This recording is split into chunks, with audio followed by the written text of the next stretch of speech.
one day after John McCain scolded Barack Obama in the debate Friday for the naivete of his foreign policy, McCain's running mate, Sarah Palin, came out in favor of Obama's foreign policy. Just one reason our third story should come as no surprise: a clear lead for Obama, gelling in two national polls. Hotline putting Obama up by 47-42. It's a daily tracking poll. Gallup shows a widening spread. Obama with 50 to McCain's 42. The in-trade gambling site spread has gone from 51-48 Obama over McCain last week to Obama 63-37 tonight.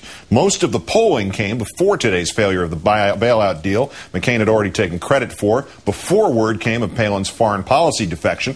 On Friday, McCain had scolded Obama at the debate for saying he would take action against al-Qaeda, now holed up in the Waziristan region of Pakistan, if Pakistan was unable or unwilling to do so. On Saturday, Palin got the same question. How about the Pakistan situation? What are your thoughts about that?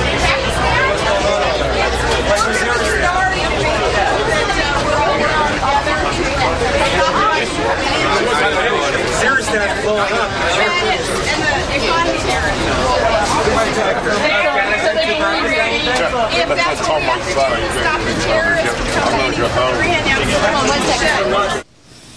On Sunday, McCain implied that Palin's answer did not count because she was only talking to a voter.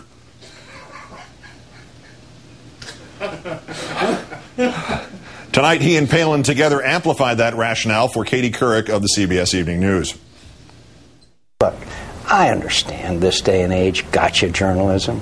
Was that a pizza place? In a conversation with someone who you didn't hear the question very well, you don't know the context of the conversation, grab a phrase. Governor Palin and I agree that you don't announce that you're going to attack another country. Are you sorry you said it, Governor? In fact, wait a minute. Before you say, is she sorry she said it? This was a gotcha soundbite. That, well, she was it wasn't a gotcha. She was talking to a voter. She was in a conversation with a group of people and talking back and forth. And I'll let Governor Palin speak for herself. In fact, you're absolutely right on. In the context, this was a voter, a constituent, hollering out a question from across an area, asking, what are you going to do about Pakistan? You better have an answer to Pakistan. I said, we're going to do what we have to do to protect the United States.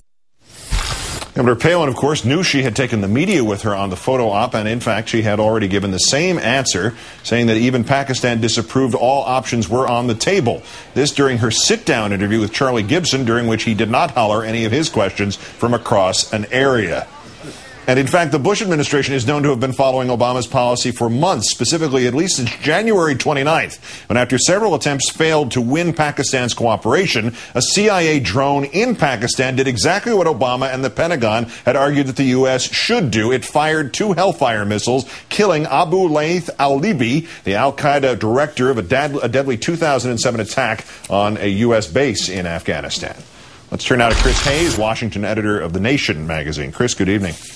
Hey, Keith. 7 years after 9/11, no bin Laden, al-Qaeda's as strong as ever. Republican candidate gets the history of Pakistan wrong and the president's name wrong on Friday. Says the Democrat is too tough on terror and now disowns his own running mate when she happens to agree with that candidate and also the current administration. The question, I guess, in sum is, why is John McCain so soft on terror?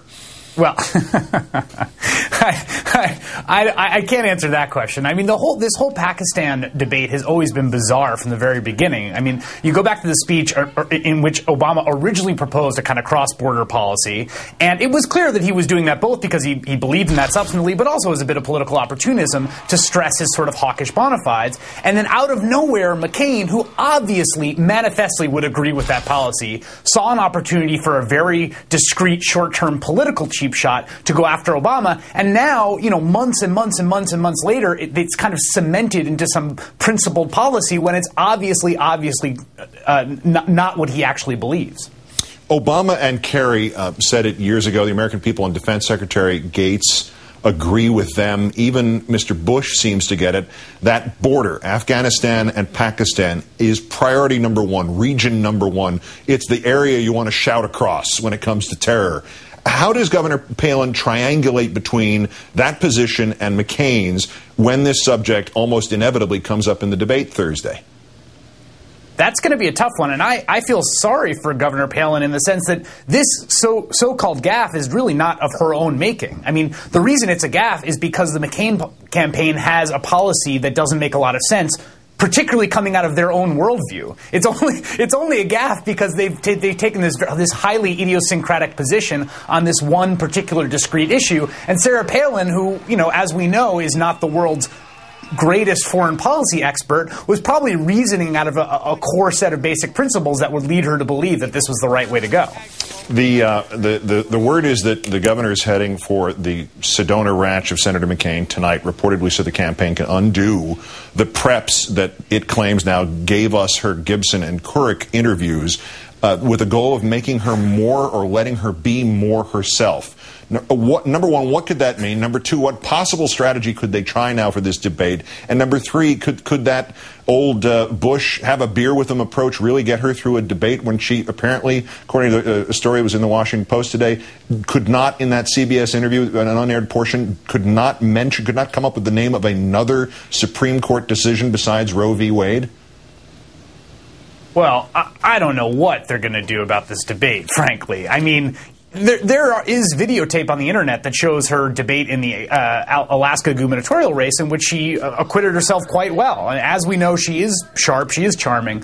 But, you know, when you think about what Sarah Palin's life must be like right now, I mean, presumably there's a briefing book of 600 pages, and, you know, she's cramming for this kind of exam on Thursday that no human being, no matter how smart, no matter how capacious in memory and wit, would ever really be able to pull off in the short amount of time she has. So all she can do is fall back on these obviously rote, canned responses, and people see through that.